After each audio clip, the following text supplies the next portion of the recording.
Meanwhile, King Sodasa took water and chanted the Shapa mantra, preparing to curse Vasishta, but his wife, Madayanti, forbade him to do so. Then the king saw that the 10 directions, the sky, and the surface of the globe were full of living entities everywhere. Sodasa thus acquired the propensity of a man-eater, and received on his leg a black spot, for which he was known as Kalmashapada. Once King Kalmashapada saw a Brahmin couple engaged in sexual intercourse in the forest. Being influenced by the propensity of a Rakshasa, and being very hungry, King Sodasa seized the Brahmin. Then the poor woman, the Brahmin's wife, said to the king, "O hero, you are not actually a man-eater. Rather, you are among the descendants of Maharaj Ikshvaku. Indeed, you are a great fighter, the husband of Madayanti. You should not act irreligiously in this way. I desire to have a son. Please, therefore, return my husband, who has not yet impregnated me." O king, O hero, this human body is meant for universal benefits. If you kill this body untimely, you will kill all the benefits of human life.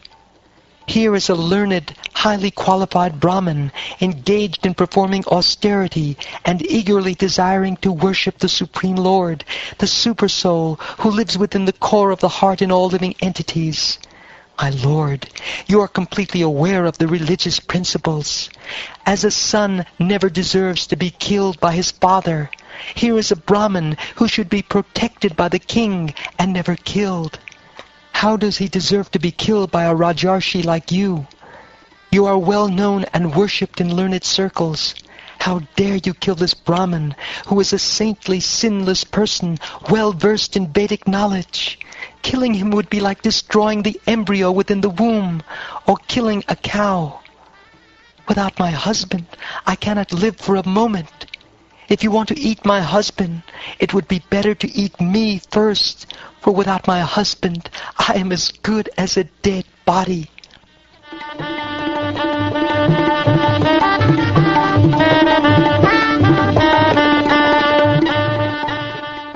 Being condemned by the curse of Vasishta, King Sodasa devoured the Brahmin exactly as a tiger eats its prey. Even though the Brahmin's wife spoke so pitiably, Sodasa was unmoved by her lamentation. When the chaste wife of the Brahmin saw that her husband, who was about to discharge semen, had been eaten by the man-eater, she was overwhelmed with grief and lamentation. Thus she angrily cursed the king. "O foolish, sinful person!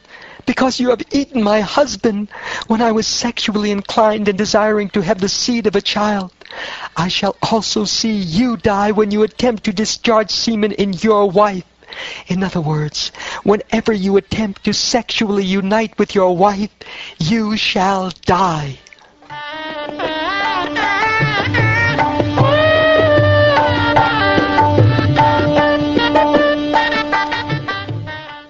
Thus the wife of the Brahmin cursed King Sodasa, known as Mitrasaha.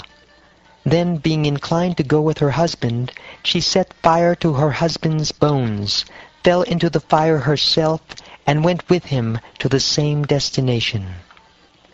After 12 years, when King Sodasa was released from the curse by Vasishta, he wanted to have sexual intercourse with his wife. But the queen reminded him about the curse by the Brahmani, and thus he was checked from sexual intercourse. After being thus instructed, the king gave up the future happiness of sexual intercourse, and by destiny remained sonless. Later, with the king's permission, the great saint Vasishta begot a child in the womb of Madayanti. Madayanti bore the child within the womb for 7 years, and did not give birth. Therefore Vasishta struck her abdomen with a stone, and then the child was born. Consequently, the child was known as Ashmaka, or the child born of a stone.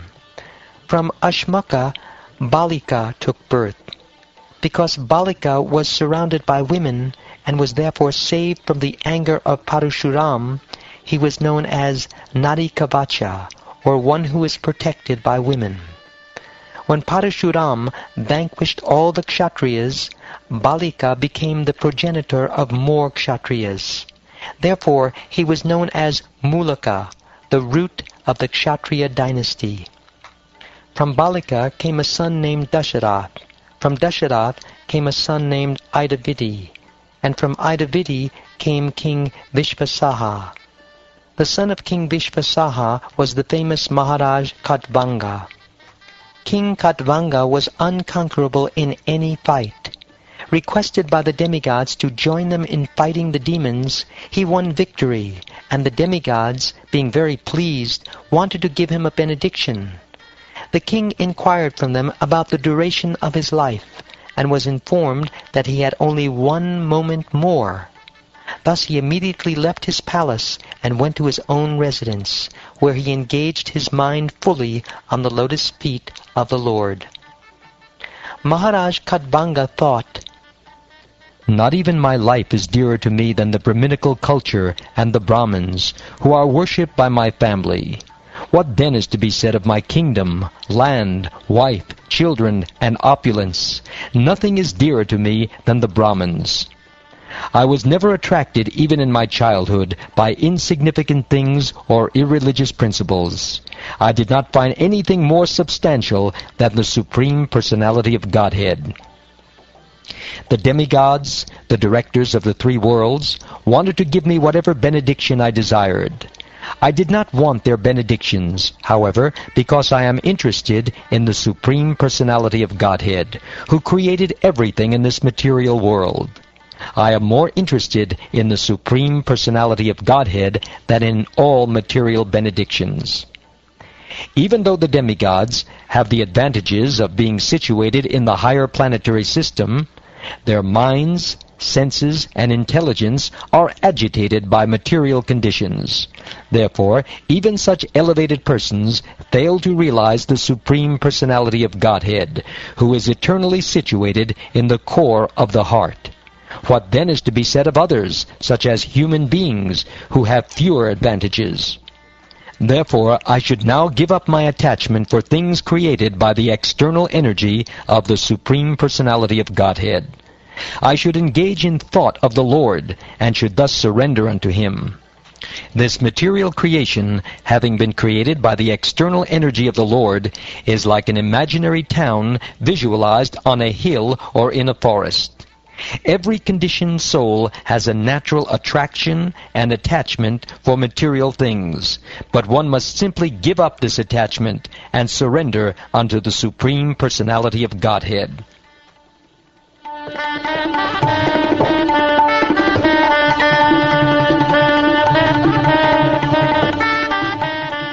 Thus Maharaj Katvanga, by his advanced intelligence in rendering service to the Lord, gave up false identification with the body full of ignorance. In his original position of eternal servitorship, he engaged himself in rendering service to the Lord.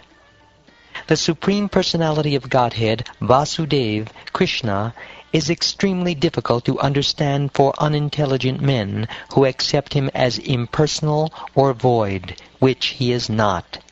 The Lord is therefore understood and sung about by pure devotees.